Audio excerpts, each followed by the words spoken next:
Welcome to the Clock Trader. In this video, I'm going to review my performance in the last 30 days, and in the process, I'm going to show you some of the trades I took, the lessons I learned, but most importantly, I'm going to show you my net profit for the last 30 days trading a small account. As a trader who has just gained edge in the market, now I'm at a stage of trading whereby capital accumulation is my biggest challenge. But even in as much as I'm still facing capital problem, I still continue to trade with the small account to ensure that I continually collect data on my strategy and my psychology and try to understand how I can improve long term. So we are going to go through this journal later, but at the middle of the video, then finally towards the end of the video, I'm going to show you my net P&L as the last part of this video. But start, I'm going to demonstrate some of the lessons and probably share with you, not really demonstrating, but I generally share with you some of the lessons that I've learned for the last 30 days. And let's just go here. So I've classified my month in terms of, this is generally how I journal on the daily basis. I try to look on the good, the bad, and the moving forward on how I'm going to improve. So even during the month, I took over 50 trades in that month, which again, you're going to evaluate on whether that is bad or good in the process of having to make this video. But for a start, let's just start with the good. But with the good, I'm just going to provide an overview in this part of this video. I want to make this video as short as possible, maximum 7-8 minutes.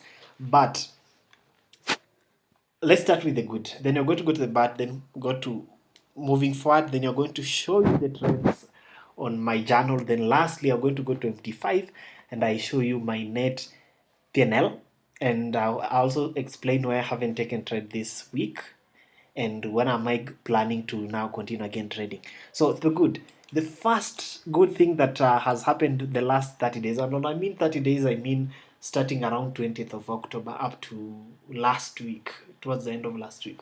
And the first thing is, I again, previously, I'm a trader who strongly believes that collecting data is one of the most important thing any trader can do. And I'm not saying collecting data in terms of the random trades you take. I'm talking about collecting data in terms of consistent trades that you can see there's replication. This trade is similar to this one. Even if you have multiple strategies, then you have to collect data based on a single strategy. That means if you have 10 strategies, then the data should be separated in a way that you can understand, well, this strategy is performed this way in this kind of market condition, and this strategy performed this way. In as much as you may need to collect data on an individual trader, I don't believe it's a good idea because strategies perform differently. So one of the things that happened was good for me was the edge. Based on the strategy that I trade, it's one bigger strategy, but again, my entry models differ, which again I highlight when I'm collecting data. And number one thing is the edge. The strategy once again proved over 30 days that it's profitable because initially I was collecting data in a short period of time, but I'm trying to stretch the period through which I'm collecting data so that to ensure that my strategy I can confidently say it's profitable over a long period of time, which is the main thing for a trader to now sit down and say I'm profitable. So for the last 30 days, my strategy was profitable, which means I still have an edge, which was good. The second thing was the smoothing of the curve, equity curve. You see, when as a trader, let me just take a pen here. As a trader, one of the thing that is actually quite important for me, and I'll advise any beginner trader to also consider it, is the fact that it's possible to be profitable. Let's assume you started your equity curve. Let's just have this graph. It's a 0. So this on the x-axis, okay, basic mathematics, this is the x-axis, this is the y-axis. Here we have the dollar value. Then this time we have days. So as a trader, it's not possible to have an equity curve that is straight this way. But at the same time, it's not a good idea to have an equity curve that is just dropping, probably deposited and dropping. The best thing is to have an equity curve that looks this way. And the reason why it has some drops, it's because there are days that you're going to close in a drawdown, or a month that you're going to close in a drawdown, or even a quarter that you're going to close in a drawdown, depending on the kind of a trader you are. So what I mean by smoothening of equity curve, I don't mean that the equity curve was this way. My equity curve was this way, which means overall it's a positive trend. There are days there's a drawdown, there's a day I'm closing negative, but overall, after a month, the equity curve was moving upwards. So sometimes back, probably a few months ago, my equity curve was this way. It was going up, but the drawdown were not sustainable. If these drawdowns are huge, then this is the period when people blow up the account. But when the equity curve are the upper moves are smaller than the downwards moves, then it means that overall your equity curve is being smoothened, and which is a good sign of now a trader that is gaining edge, managing risk, and being able to handle drawdown, because the drawdowns are not so huge. They do not wipe you out of the market, because we have traders that have an edge in the market, but the losing days are so huge to an extent that they blow an account. And again, let me just again draw. For example, if your equity curve, like my equity curve for the month was this way, and I don't mean in terms of dollar value, I just mean whether it's a drop of $1, $2, it doesn't matter. I just mean overall, these drawdowns here and losses here in a day, for this maybe daily, they be monthly, these ones are smaller than the upper ones, because which means when you win more than when you lose, which means overall your equity curve is being smoothed towards the upper side. So that is number two. So number one, it was an edge. My strategy had an edge in the market, which made it was mathematically profitable. And for the record, the month I had a win rate of around 58% win rate.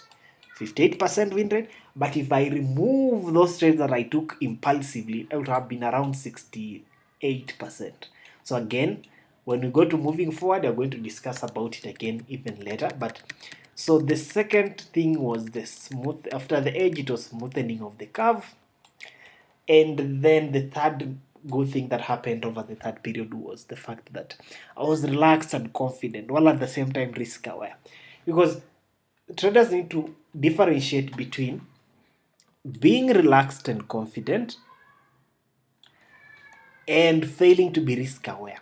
Now, let me differentiate. If you are relaxed and confident, it means if you see your playbook, you don't hesitate. You execute the trade and you wait and leave the market to play out. You don't micromanage, you don't worry about it. Not because you are confident 100% the trade is going to win, but you are confident that overall your strategy has an edge. Even if I lose this trade and I take the same trade again and again over time, in the long run I'll be profitable. But let me now add this part of being risk aware. Being risk aware means even as much as this trade is good and I'm confident, I don't risk my entire account because it can still lose. So one thing that happened this month is, for the 30 days I mean, it's the fact that I was lax and confident when it comes to my strategy, but at the same time I was still ensuring that my losses are small and the risk management is there. I know it's a thing that most small account traders complain about in terms of risk management. If someone is trading probably $100 account, they'll be telling you things like, how can I risk manage this account? Unfortunately, you'll have to learn to risk manage the same way you're managing small account.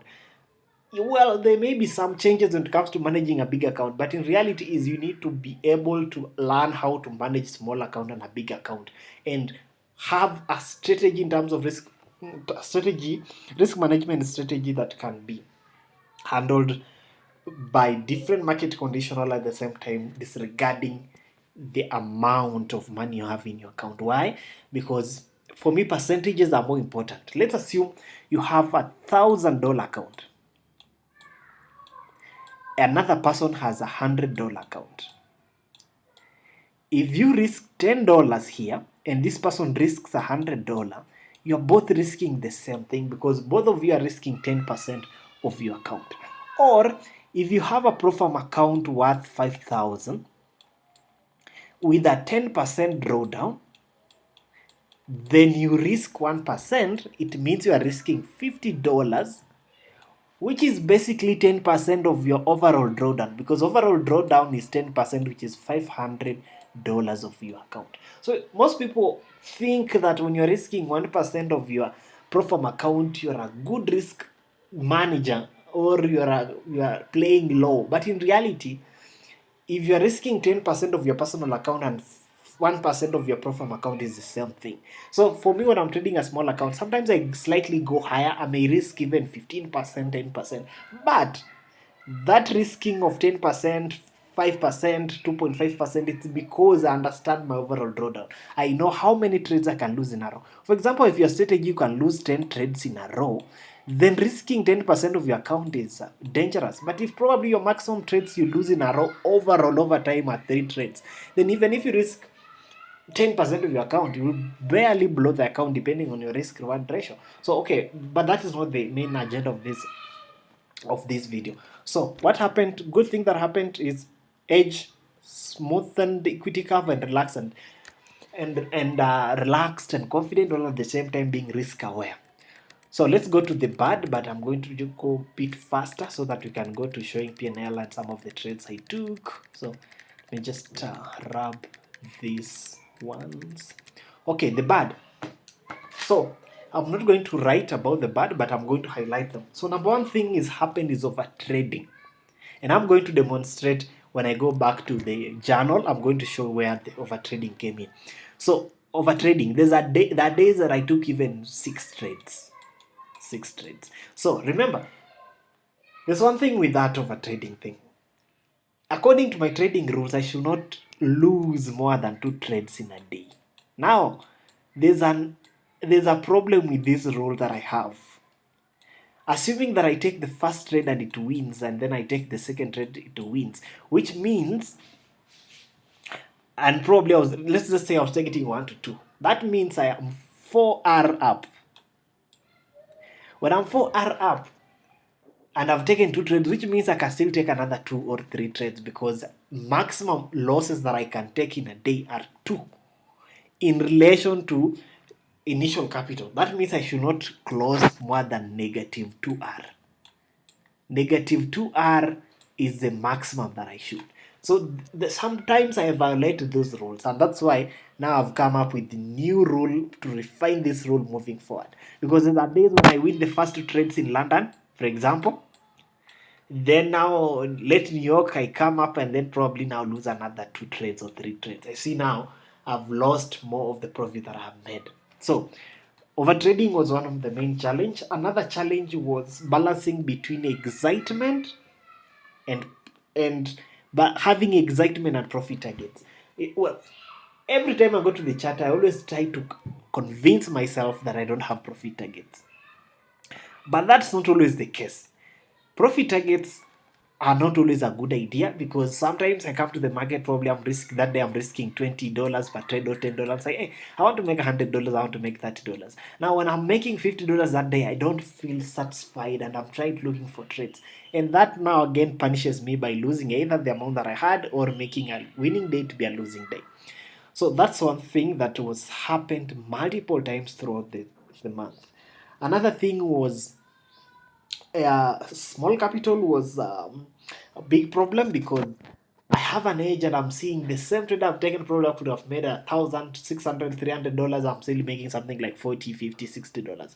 But I'm fighting that feeling, because I want to do it simultaneously and slowly at the same time, while trying simultaneously in relation to having to trade small account while at the same time fighting to accumulate capital from other sources, either pro farm and other ways, because so far I'm not funded yet, but that is something that I want to work on either in December or in January.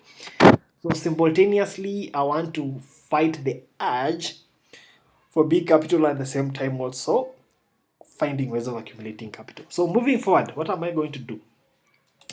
Instead of having that maximum losses per day is to R, I've come up with a new rule that says the maximum trades I can lose in a row are 2. Which means even if I win the first trade, win the second trade, if I lose 2 trades again, LL, even if I have win, win. If I have LL, I call it a day. And in some case, I'm going to add another rule that I've added is if I win 2 trades in a row, or I walk away. Because remember, I have other terms of how I manage risk within a session. Generally, for me, always my rule is I cannot lose more than 2 trades in a session. So there's a reason why sometimes I may take 2 trades in a session. For example, in London, I take a trade, and within 30 minutes already I've protected that position, probably 1 to 2. Now I'm allowed to take another trade because I haven't taken a loss. But now I've introduced a new rule whereby the issue is not losing 2 trades in a day. The issue is I cannot lose 2 trades in a row in a day. Which means even if I win first 2 trades, if I lose the next 2, then I call it a day. Also, another rule is if I win 2 trades in a row, then I call it a day. So let's go to the sum. I'm going to show you some of the trades, of course, just as by the way. So this is Wednesday. This was 15 November. You can see here, this is the month of November. This is like I'm going just to go through it, and I'm going to open some of them so I can show you how I probably just as by the way. So let's just go to the, like on 5th I made $15. Then on 6th I lost $17. Then and okay, not just that one trade. Like let's go to 5th, for example, 5th November. 5th November I did not lose any trade. I took 1, 2, 3, 4 trades, and you can see the first trade I took at 10:42. I think daylight saving had not changed, so that was London. I took another one at 11:39. I took another one at 14:28, and I took another 19:25. And I made for 15, 19. Here is 15 plus 4, 19 plus 5, 24 plus. This is also around $60 roughly. I'm not calculating accurately. Someone can do that, but it doesn't matter. This on Thursday I lost 1 trade and 122. Then on Friday I had a good day, and yeah, and then I tried to trade on Saturday Ethereum and I lost $25. Now this is what I've been doing, like, and can go to 9th also on Saturday. Then I traded on Sunday. I lost on Sunday. With sometimes weekend when the setups are good, I trade Bitcoin and Ethereum. So I lost $11 on Ethereum, made $113 on Ethereum, and I again made $44 on Bitcoin. Then okay, these details are not full, but I took 2 trades on 10th. Then on 11th, you can see now over trading here. On 11th, I took 1, 2, 3, 4, 5, 6. Of course, it was a winning day, but a lot of trades. Here I took 2 trades. Here I took, okay, some of those details have not been filled completely, but that is my journal. And I'm going to show one example of that trade I took. So let me, for example, let me open this trade. You can see this was a GBP and SID trade that I took at 16:43, which means it was New York session. And let me just go to one of when I'm journaling, I always journal my D1 chart, H4 chart, H1, and then the other details that I key in here that probably you may not understand because are personalized information that for me they're quite important. But let me just open one of the charts. I always key in the chart so that so this is the trade that I took here. It's a strategy that I use, but this is the trade. Let me just go to the lower time frame so it can be clear. Let me see what was my entry time frame. This was a market. This one stands for market execution and ME. So let me see. The confirmation was on M3. Let me just open M3 so that we can see the M3 chart that I took. So this is the MT5 chart. So this is exactly where I took the trade here. You see here. This is where I took the trade, and this was the target here. And let me just see if I can open another chart to see if we can see a bigger chart. Let me see. Let me just click on H4. Okay, when you are reviewing trades as a whole, if one day I start making video on reviewing your trades, and then you're going to see this how it was and everything analysis, but that was just a by the way.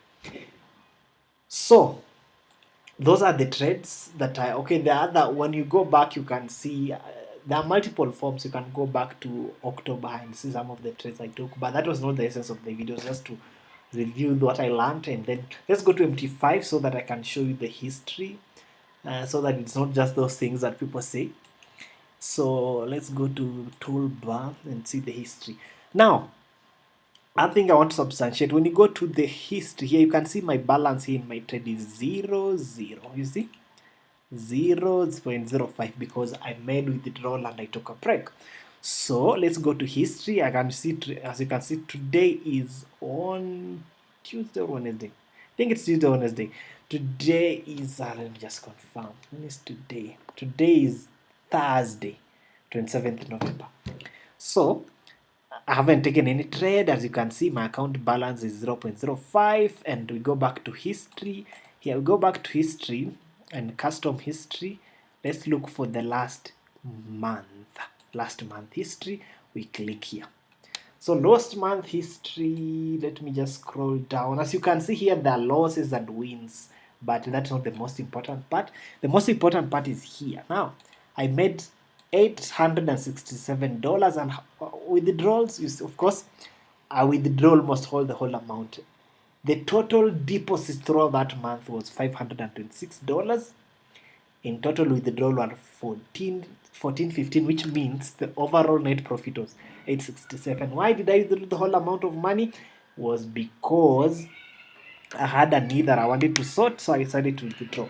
Now, I didn't withdraw the whole money. I left some little money in that account that I ended up blowing. Why? Because now there's a problem I always suffer. Once I have slightly bigger capital, then I withdraw and leave something like $50. Now I mishandle it. Now you can see also these losses here. You can see I was risking around $2, $3, $7. But of course, I'm planning to make a deposit either next week or the week after next week, and then again resume. And then in the process, I'll be positing those trades that I take, and try as much as sometimes I don't get time to post because I have other things that I'm doing. So I prefer recording a video immediately I'm taking the trade. I'll try to be recording a video even if it's after the trade closes, so that at least I can be consistent. So, but if you can see these losses, these are those mistakes that I do when I'm now not trading. I'm just doing stupid things, which is different from if you look back. You can see now these are still risky. You can see my losses are small, but that days when now I'm serious, you can see now bigger wins. Like this day, you can see here I'm making 154, but I'm losing 19. Oh, you see, yeah. Anyway, that is just as a by the way, that's to demonstrate. But the month I had 867 trading, and my account is always between $100 and $150 most of the time. But my agenda is now to at least start trading 1,000 plus, and at the same time to start buying proper from account, so that I don't put so much pressure on my personal account, and also grow to an extent that I can be risking even 250, 100 USDs per trade. But that is just long-term thing that I'm working on, either in a month or 2 months. But I'll be starting to purchase pro from accounts. I tried, but I blew them sometimes back, so I'm going to resume because I want to reduce the pressure on my personal account. For example, if I do not have that financial dinner that I wanted to sort that made me withdraw the whole amount, then I will still be trading even this week. But again, this break has made me to was important because it gave me time to review all those trades that I took and come up with refined rules to make my trading better. And I believe that my comeback will be way better, and probably I'll be now making more consistent money and probably start withdrawing those bigger amounts. And and also start making some funding. My target next year will be more of a capital accumulation, pro farms, personal account, different brokers, all these kind of things, so that can help me diversify risk while at the same time reducing pressure on my personal account. And also planning to start trading live soon, once in a while. I opened my TikTok account here. It's just, you see, it has one follower. It's called the clocked trader. This one, if it gets to, I think I'm not 100% sure, but I think TikTok, for one to go live, you have to have 1,000 followers. So if you get time, please follow me on TikTok and subscribe to the account. I'm an anonymous trader. I'm not going to come on camera, but I can come on camera with charts. So I'm going to show charts, I'm going to show screen, but for me, I believe there's so much pressure on having to show off in trading to an extent that that's not the life that I want to follow. I want to have my own life, personal life secretly, but trade. But at the same time, I want to diversify and try to teach people how they can trade in the right way without having to feel the pressure that is associated with the trading. So if you get time, search the clocked trader. Yeah, currently I have just one follower, and subscribe to the channel as well on the YouTube. Share the video. Otherwise, thank you so much for taking your time to watch the video, and success in your trading. There's an email in my description section. Also, you can actually leave me a message on TikTok. If you want, can link up. If you want someone to trade as a community, of course, I'm not going to come on camera, as I've said before. But I don't need to be on camera for trading. For me, it's just a personal thing, and I don't want that so much of pressure when it comes to. I want to anonymously share. And for me, creating this video, in as much as they may create more income later, this video are also important for me to create accountability on myself. So, otherwise, thank you so much. Bye bye. All the best. Please subscribe, share, and follow me on TikTok and inbox. There's an email in my description section. You can send me an email. I'll reach out as soon as possible. Thank you so much. Bye bye. If you have any questions, you can leave even a comment as well. Success.